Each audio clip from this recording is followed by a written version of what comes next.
bring in my next guest. He has been a friend of this show for a while now, Dave Beaty. He is an Emmy award-winning producer and cinematographer, UFO researcher, and TV journalist and documentary filmmaker. How you doing, my man? You doing all right today? Hey, yeah, Jamal. Appreciate the invite onto your show once again. Doing Oh, good. always, man. Always appreciate you joining us. And today seems to be a damn good day to bring you on. You are a drone operator on top of that, in addition to being a researcher. And so I figured that's a win-win in this scenario. Have you been following the New Jersey drone thing? I mean, and at this point, it's been spreading all over the United States, not just Jersey, especially up and down East Coast. Yeah, I have. I mean, it's truly interesting. I've been actually following what I would call the mystery drone story for about 5 years now. Because this is not the first time that this type of incident has happened. This is probably the biggest. People have said that there's like hysteria going on now because there's so many people that are reporting seeing these things. But yeah, I mean, this is probably the biggest one that has the most press that I've ever seen. Yeah, agreed. I mean, it's been all over. And it seems like, I got to be honest, I can't necessarily get my head around what's going on. There's a discrepancy between what is coming out of the federal government versus what is coming out of local governments. And so I played the clip the other day. You get John Kirby, you get Mayorkas, both of them saying, well, military bases or restricted airspace hasn't necessarily been invaded. And as I pointed out yesterday, that is patently not true. There's been 2 military bases at the time that I did that video that had drones on those bases and that people could see the drones. On another one, though, Wright Patterson Air Force Base had to close its skies the other day because of several drones that were in the Air Force Base. This is one of our main military bases. I want to play the clip because somehow TMZ got their hand on the clip of the communication that was taken back and forth among the pilots who were there, who was watching it, who was observing it. I'm going to play this clip. I want to get your take on this. This is pretty astonishing because for some people, Kirby made this point of saying, well, these are planes, these are vehicles. That's not what people are saying. The Coast Guard on the ground pointed out that there were 20 drones following, they used the term harassing their ship. Okay, but those aren't 20 airplanes that are harassing your ship. Those are actually most likely drones. And there seems to be different types. So in one case, they're talking about ones that are 6 feet. In another case, they're talking about round balls of sorts that tend to hover for an extended long period of time. Now, those are the ones that are far weirder. And when they asked the federal government, they were like, well, we can't track them. We don't see, they're not picking them up in the way that they would typically pick drones. And so you seem to have different types that are operating. You have the traditional, just, hobby drones. You have the ones that seem to be more militaristic, the ones that are, I guess, much larger, because from my understanding, people don't really have hobby 6 feet, 8 feet drones. Those tend to be more government, military, some kind of operation. And then you have these other more mysterious ones where they can't necessarily see propulsion or anything like that. So at Wright Air Force Patterson Air Base, where they shut it down, I believe this was Friday, Saturday, this is what the audio came out. And I want to get your take on this. Extreme caution for heavy UAS movement on the base. Security forces is handling the situation. Suggest at or above 1700 AGL. That we will maintain 2000 on our transition for Med Flight 8. And I gotta keep the lights down so that security forces can see. Roger that, no problem. Position approved, sir. Approved, Med Flight 8. Med Flight 8 Tower. For Med Flight 8. Hey, sir, you're still approved through our Class Delta. After you leave, Columbus is going to sterilize the Class Delta as of 0330 Zulu. Patterson Class Delta is closed after your transition. I'm sorry about that. You got stepped on by other traffic. Can you say again? Yes, sir. Your transition is still approved. However, Patterson Class Delta is sterilized as of 0330 Zulu for heavy unknown UAS activity. Security Forces is handling it, and Columbus is going to sterilize the airspace after you leave the Delta.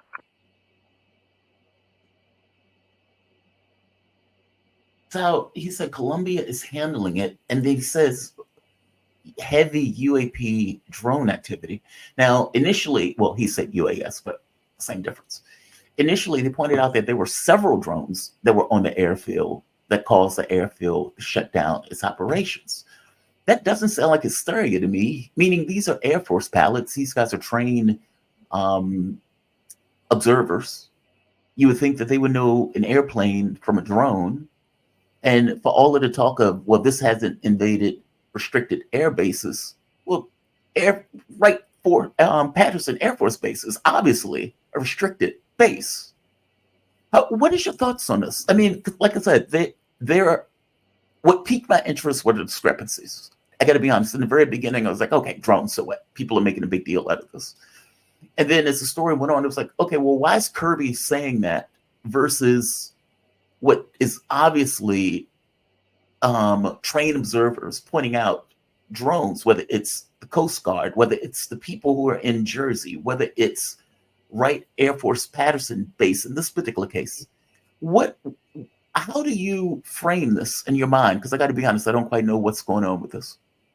Yeah, absolutely. I mean, those statements by Kirby are patently false, as you just pointed out and demonstrated yesterday or the day before, with your statements about the ongoing incursions today into restricted military operations areas.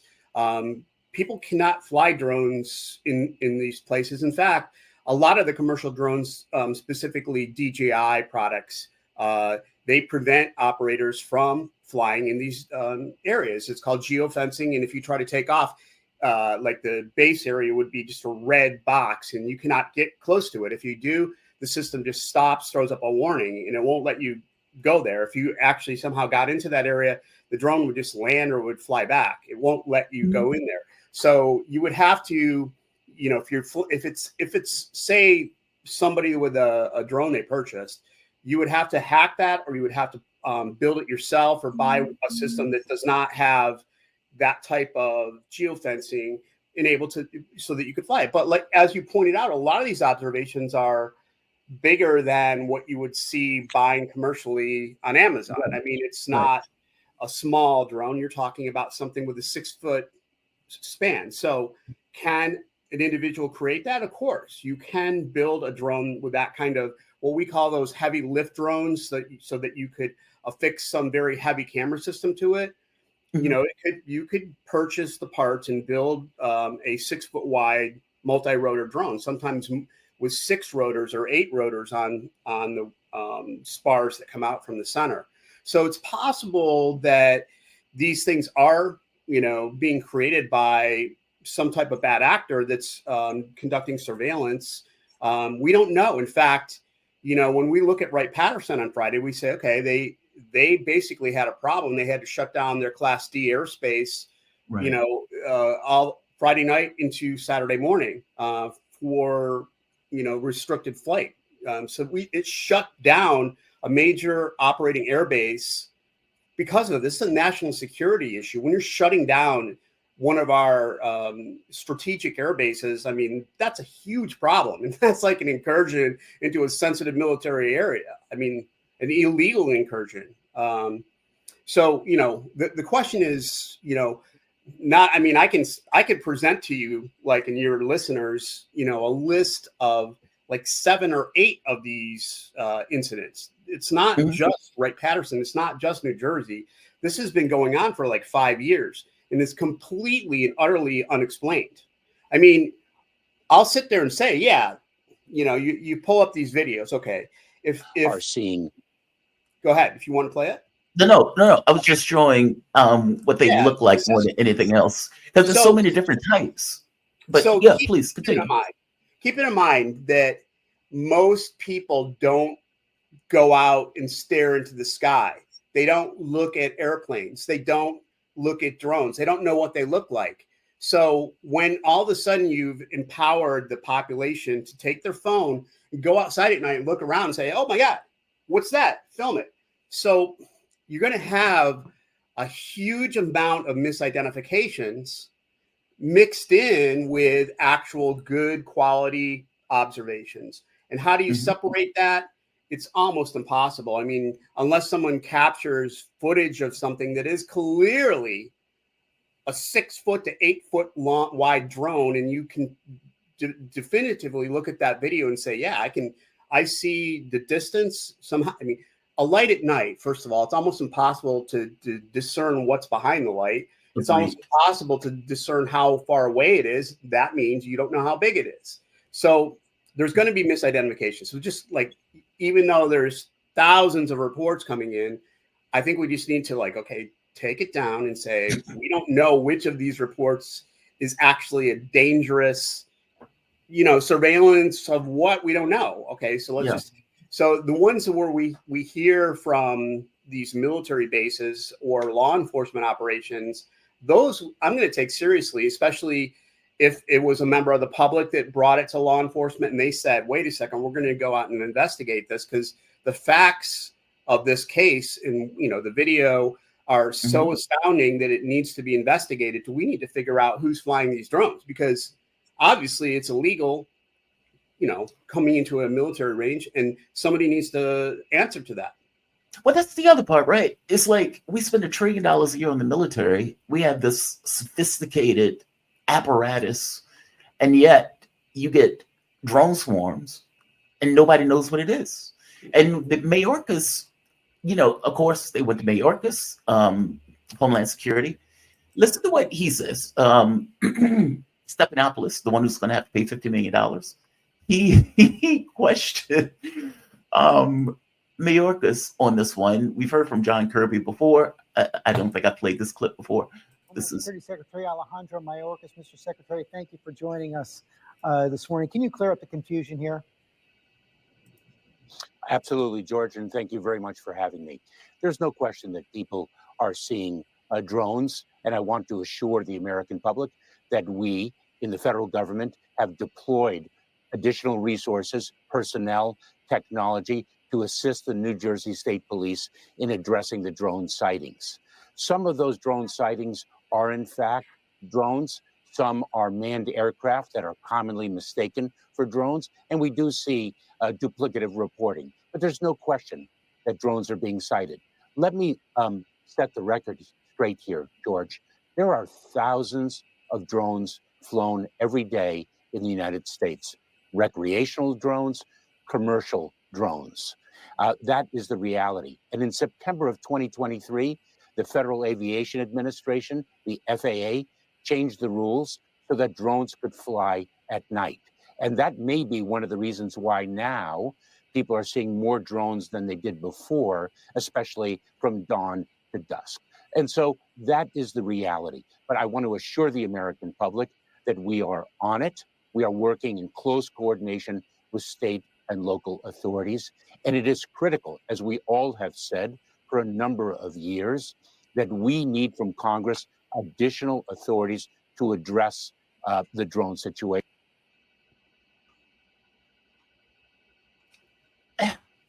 What do you think about this idea that this is, I hate to even use the term, a mass psyop?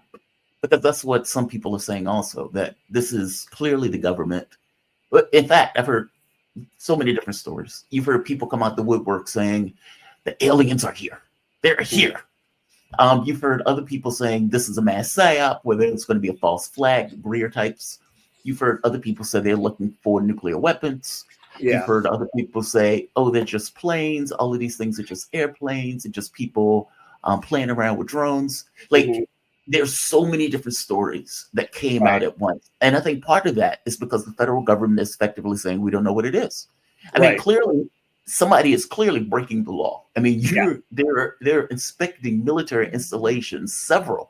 Exactly. You report, and the beauty of this dovetails with your research. But I remember when you did the research talking about the drones off of California. Yeah. That were following the military ships and that had been going out for a period of time. Nobody figured out what those were either. No. And I got to be honest, those were far more mysterious than many of the ones that are coming up. And that was before what he's talking about, where September 29th, they changed the policy and they changed the rules and et cetera associated with it. Go into your earlier reporting for the ones in California, because those were fascinating. Give me your take on those.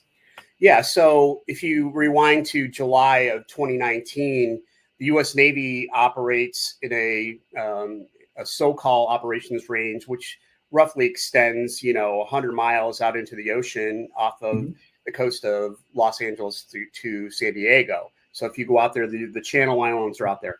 That's where the U.S. Navy practices their fleet operations. They had, maybe 8 destroyers out there conducting what they call a destroyer squadron special warfare tactics. So they're firing missiles, they're conducting radar operations, they're launching small craft, they're firing machine guns. So they're practicing everything that they do as a warfighting stance. During that time, in July, they started having these weird drones approach. Well, they call them drones. They didn't know what they were. They were lights. They were flashing lights sometimes. One of these lights, because they couldn't really see what was behind it. They weren't, I never got like a specific structure of what these were. They didn't say that these things had 4 propellers, for instance, or a fixed wing. They didn't know they were lights that would approach this ship. Oftentimes the ships would then go into what's called EMCON, E-M-C-O-N, which is emissions control. They don't want surveillance of their radars or their, RF radios and all that. They don't want a foreign adversary to come in and be able to snoop around and capture that if that's what's going on. So they darken the ship. They go into this, turn off your cell phone, basically. And these lights are flying around. And this happened on maybe like 5 or 6 nights in that July, night after night. And one time, one of these objects flew over the destroyer and then fired like a white spotlight onto the flight deck. So these things are not just a light flashing around. I mean, it literally had a huge spotlight that illuminated the vessel from above.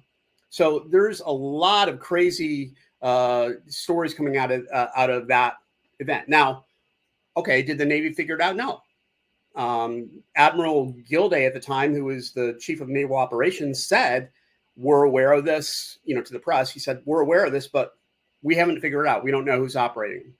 There was conjecture that perhaps a Chinese flagged tanker that was in the area was launching these, and it's still a pretty good hypothesis. And I just want to bring this up because within the last year, 2 Chinese nationals one is in prison and the other is facing a serious prison term for doing what?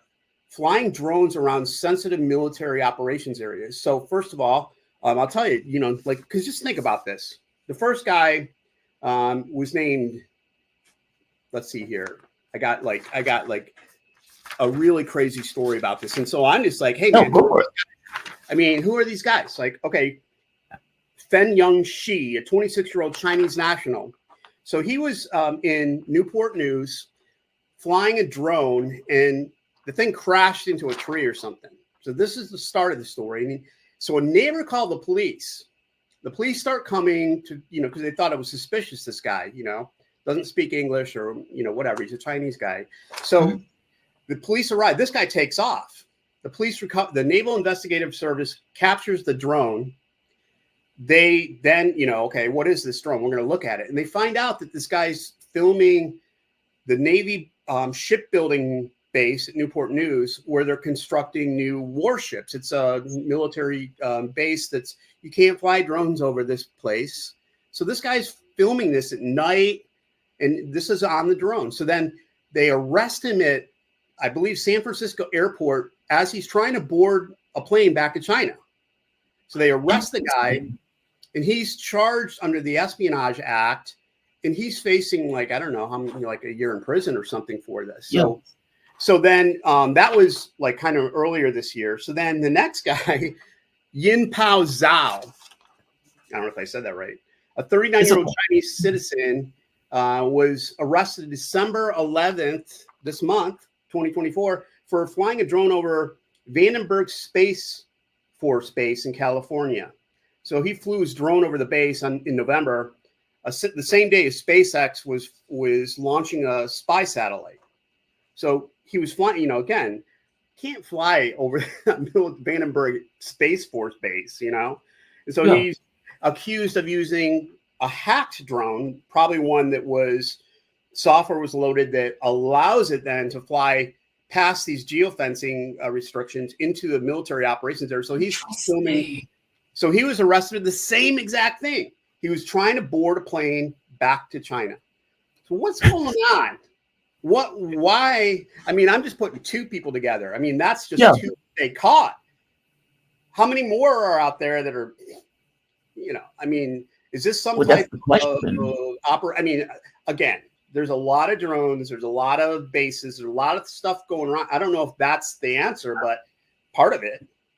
Yeah, I'm not blaming. Just to be very clear, I'm not blaming anybody on this. It's just fascinating. Like, because for one, these things sound like military drones. Some of them do. Yeah. But see, that's the catch, right? It's almost like anything that's mysterious or that's interesting is going to be stuff within 99% of stuff that's not. It's like trying to find that one thing that's interesting. That's the rub, right? And some of the people have thought, okay, well, these are foreign actors. Well, the U.S. has explicitly ruled out foreign adversaries. These are not foreign adversaries. This is not U.S. military. And so people say, okay, if it's not foreign adversaries, it's not U.S. military, then what is it? Because then it gets weirder. Because then it's like, okay, well, these things, some of these are in formation. The ones that were, let's say, chasing the Coast Guard, for example. Yeah. Okay, how did you get 20 drones together in order to chase the Coast Guard? And I don't think the Coast Guard is lying. That would be very weird for the Coast Guard to just make it up. So it's like, okay, so 20 drones. Okay, how many people got together with a drone swarm? Like, all of this stuff is very bizarre to me, right? And so when the federal government comes in, it's like, no, it's not a foreign actor. Okay. It's not the U.S. military. Okay. So if I take the one case for the Coast Guard, you're telling me that 20 people at least got together and chased a Coast Guard ship for how long? I mean, usually the drone battery lasts like 20 minutes. Like, all of this stuff is very bizarre. And the fact that the federal government doesn't quite get it, it creates question marks in a way that is not good. It's not good. It's freaking people out in some respects. From your point of view, I mean, you do drones for yourself. How long does the battery typically last? Because they're saying that the battery lasts on the stuff going from 8 hours, in some cases, from 6 to 8 hours, which is mind-blowing. Something that Tesla would definitely want to get his hands on, if that's true. How long does drones typically last when you're flying them?